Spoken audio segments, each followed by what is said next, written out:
Assalamualaikum. Kita bertemu lagi untuk mata kuliah Bahasa Indonesia. Pada hari ini kita akan membahas berkaitan dengan kalimat. Baik, untuk pertemuan di situ tertuliskan pertemuan.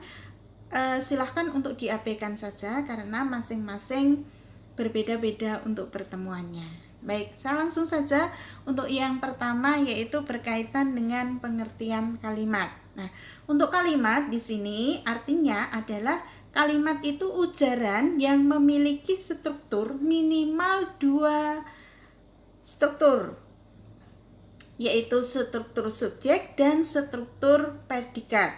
Kalau untuk intonasinya di sini sudah menunjukkan adanya kelengkapan makna. Jadi setiap kalimat itu nanti akan diakhiri intonasi kalimatnya dan menunjukkan kelengkapan makna. Misalnya, adik menangis. Di sini untuk intonasinya adalah intonasi kalimat pernyataan yang diakhiri dengan tanda baca titik. Sedangkan untuk maknanya, apakah di dalam kalimat itu sudah bisa diambil maknanya? Sudah, adik menangis. Berarti kegiatan yang dilakukan adik adalah menangis.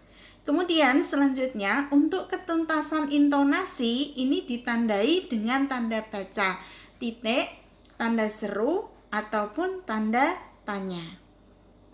Kemudian untuk ciri-ciri kalimat. Nah, untuk ciri-ciri kalimat yang pertama berintonasi akhir. Jadi berintonasi akhir tadi bisa diakhiri dengan tanda baca titik, tanda baca tanya, ataupun tanda baca seru. Selanjutnya, minimal terdiri dari subjek dan predikat. Misalnya ada kalimat adik menangis. Adik berkedudukan sebagai subjek, menangis berkedudukan sebagai predikat. Selanjutnya, predikat transitif disertai dengan objek dan predikat intransitif disertai dengan pelengkap. Nanti untuk predikat transitif dan predikat intransitif akan saya jelaskan di unsur-unsur kalimat. Selanjutnya, mengandung pikiran yang utuh dan kesatuan makna, bahwa di dalam kalimat itu sudah ada makna yang bisa kita ambil atau bisa kita maknai dari kalimat tersebut. Kemudian yang selanjutnya mengandung urutan yang logis. Maksudnya bahwa di dalam kalimat itu kata-kata yang disusun itu harus logis, harus bisa diterima oleh akal pikiran manusia, harus ditata dengan urut agar pembaca mudah untuk memahami maknanya. Terakhir, dalam kalimat itu khususnya untuk bahasa tulis diawali dengan huruf kapital dan diakhiri dengan tanda baca titik, tanda baca tanya, dan tanda baca seru. Selanjutnya untuk unsur-unsur kalimat. Unsur-unsur kalimat di sini yang pertama ada subjek. Nah, subjek adalah bagian kalimat yang menunjukkan pelaku atau benda. Subjek biasanya diduduki oleh jenis kata atau frasa benda, frasa atau klausa verba. Jadi di sini subjek itu adalah yang berupa pelaku atau benda. Contoh, adikku menangis. Nah, yang saya tuliskan dalam tinta merah itu termasuk subjek. Adikku termasuk subjek kata atau frasa benda. Kemudian yang berjas hitam guru saya.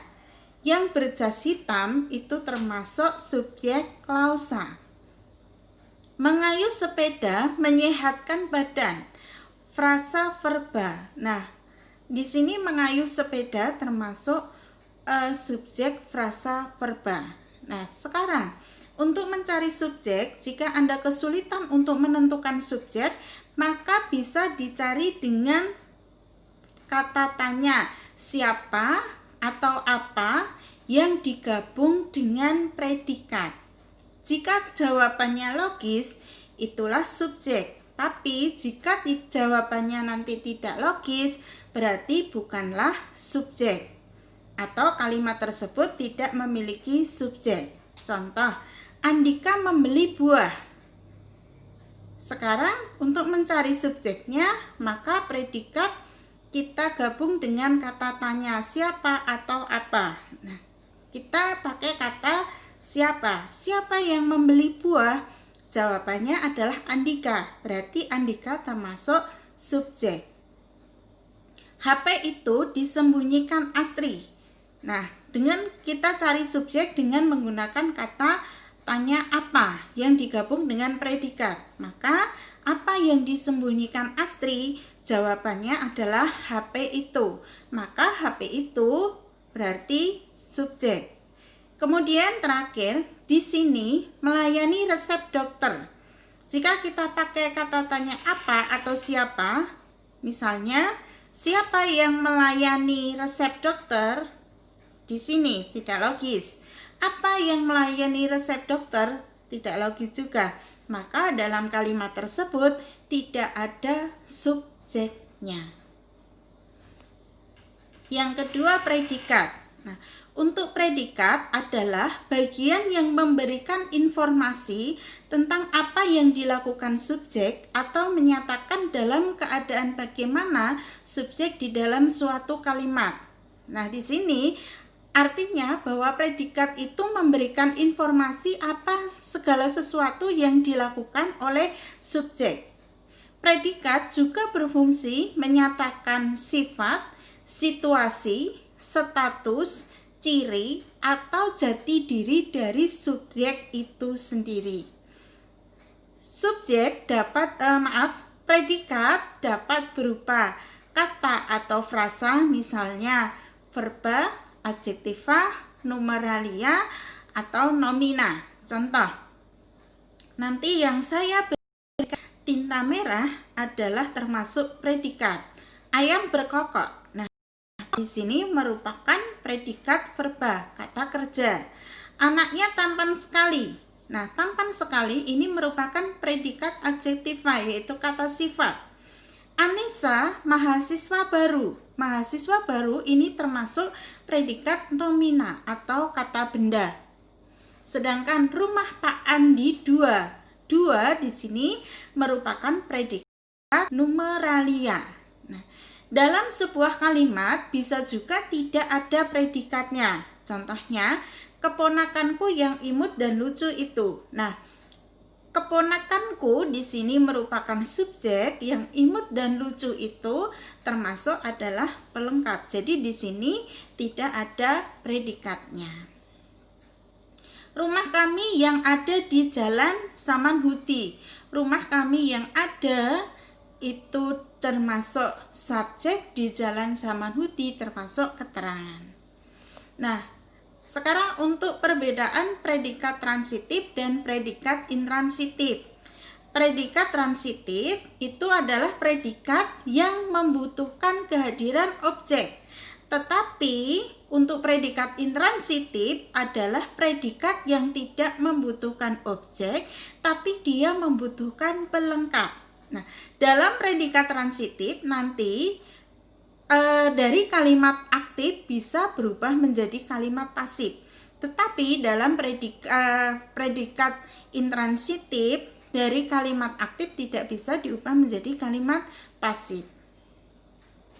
Misalnya,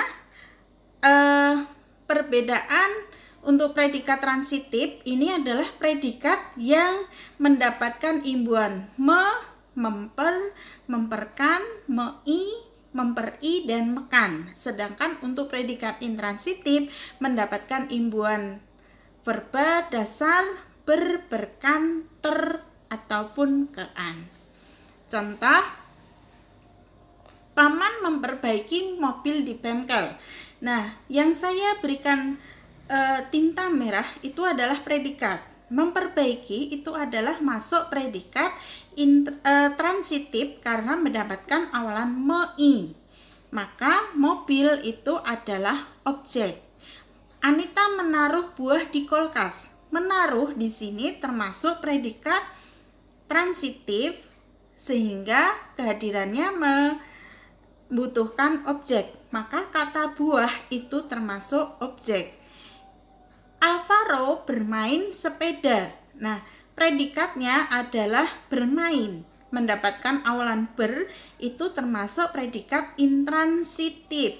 Jadi sepeda termasuk pelengkap karena predikat intransitif tidak membutuhkan objek tetapi membutuhkan pelengkap. Penjahat itu tertangkap polisi.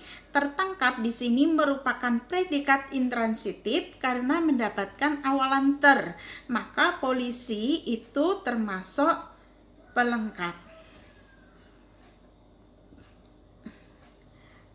Saya jelaskan dulu untuk yang predikat transitif bisa berubah menjadi dari kalimat aktif menjadi pasif, tapi kalau predikat intransitif tidak bisa berubah menjadi kalimat pasif. Contoh, paman memperbaiki mobil di bengkel. Ini merupakan kalimat aktif. Jika diubah menjadi kalimat pasif menjadi mobil diperbaiki paman di bengkel. Jadi mobil berubah kedudukan dari objek berubah menjadi subjek, paman dari subjek berubah kedudukannya menjadi objek. Nah, itu jadi bisa dibalik. Tetapi kalau untuk predikat intransitif, contoh yang nomor 4, penjahat itu tertangkap polisi. Jika diubah menjadi kalimat pasif menjadi polisi ditangkap penjahat itu, tidak bisa. Artinya juga tidak logis nanti ya. Jadi kedudukan pelengkap juga tidak bisa menjadi subjek, kedudukan subjek juga tidak bisa berubah menjadi pelengkap. Objek sekarang, objek adalah bagian dalam suatu kalimat yang berkedudukan untuk melengkapi predikat. Di sini terutama untuk melengkapi predikat transitif. Nah, objek bisa diduduki oleh nomina. Nomina itu adalah kata benda, frasa nomina, ataupun klausa. Nah, letak objek selalu di belakang predikat verba transitif. Predikat verba transitif adalah yang berawalan me, mei, memperi, mekan, dan sebagainya. Kalau untuk predikat intransitif itu tidak menuntut hadirnya objek tetapi menuntut adanya pelengkap. Tadi untuk predikat intransitif adalah predikat yang berawalan verba dasar ter, ber, ataupun kean. Nah, objek dalam kalimat aktif dapat berubah kedudukannya menjadi subjek dengan catatan harus diubah menjadi kalimat pasif. Tadi di depan sudah saya contohkan ya. Nah, contoh, ibu menggendong adik, itu merupakan kalimat aktif. Objeknya adalah adik, menggendong merupakan predikat transitif karena mendapatkan awalan me. Jadi diubah menjadi kalimat aktif, adik digendong ibu. Adik yang awalnya berkedudukan sebagai objek berubah menjadi subjek, sedangkan ibu dari subjek berubah menjadi kedudukan objek. Dari subjek berkedudukan sebagai objek. Kemudian pelengkap di sini merupakan bagian kalimat yang berkedudukan sebagai pelengkap predikat verba intransitif. Tadi predikat intransitif kehadirannya memang membutuhkan pelengkap, tidak membutuhkan objek. Umumnya pelengkap terletak di belakang predikat intransitif. Nah, predikat intransitif saya ulangi lagi, predikat yang berawalan ber, ter, kean, atau verba dasar. Namun, apabila dalam kalimat terdapat predikat verba transitif yang membutuhkan objek, maka pelengkap terletak di belakang. Maksudnya di sini bahwa dalam satu kalimat itu bisa ada objek pelengkap, tetapi letak dari pelengkap itu di belakang objek. Terakhir, pelengkap tidak bisa berubah kedudukannya menjadi subjek. Contoh, langsung nomor 2 ya. Banyak partai politik berlandaskan Pancasila. Nah, banyak partai politik di sini berkedudukan sebagai subjek berlandaskan predikat intransitif karena awalan ber dan akhiran kan. Kemudian Pancasila ini termasuk pelengkap. Santi menghadiahi adiknya kain katun. Santi di sini berkedudukan sebagai subjek, menghadiahi predikat, adiknya objek karena di sini predikatnya adalah predikat transitif berawalan me dan akhiran i, maka di belakang objek kain katun itu berkedudukan sebagai pelengkap.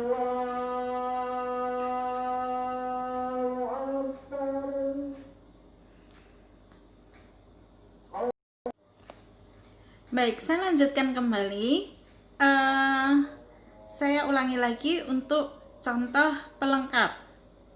Sinta membelikan adiknya boneka lucu. Sinta di sini berkedudukan sebagai subjek, membelikan predikat, yaitu predikat transitif. Kan adiknya berkedudukan sebagai objek, boneka lucu berkedudukan sebagai pelengkap. Sekarang untuk keterangan, di sini berkedudukan sebagai pihak yang menerangkan berbagai hal, bisa menerangkan kedudukan subjek, predikat, objek, atau pelengkap.